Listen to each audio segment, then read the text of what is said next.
உலகத்திலே ஆண்டவர் அருவருக்கிற மிக முக்கியமான பாவங்களில் ஒன்று விக்கிரக ஆராதனை. இந்த சிலை வழிபாடு கர்த்தருக்கு பிடிக்காத ஒரு காரியம். யாத்ராகமத்தில் ஆரம்பிச்சு வெளிப்படுத்தின விசேஷம் 2ஆம் அதிகாரம் வரைக்கும் சிலை வழிபாடை கர்த்தர் எதிர்ப்பார். கர்த்தர் ஏன்னா கையால் செய்யப்பட்ட சிலைகளிலே கர்த்தர் என்ன செய்கிறது இல்லை, வாசம் பண்ணுகிறது இல்லை. இரண்டாவது, ஆண்டவர் தெளிவா சொல்றாரு, அது கண் இருந்தும் காணுமோ வாய் இருந்தும் பேசுமோ. அப்ப ஆண்டவருக்கு சிலை வழிபாடு பிடிக்காது. ஆண்டவரை துக்கப்படுத்துற அல்லது ஆண்டவரை கோபப்படுத்துற வேலையை பிசாசு செய்யறான்னா அங்க சிலை வழிபாடு கொண்டுருவான்.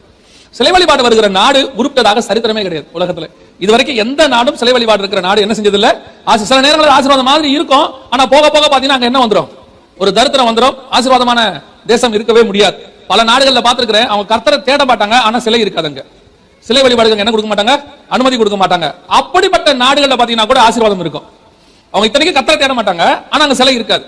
அந்த நாடுகளுக்கு போனீங்கன்னா ஆசீர்வாதம் இருக்கும், ஆனா எல்லா செழுமையும் இருக்கும். நாட்டுல சிலை வழிபாடு உச்சத்துல இருக்கும், அந்த நாட்டுல ஆசீர்வாதம் இருக்காது, ஒரு தரித்திரம் இருக்கும். அது எந்த நாடு நீங்களே செக் பண்ணிக்கலாம், நிறைய இருக்கும். புரிஞ்சிருச்சு இல்ல உங்களுக்கு? ஆமா.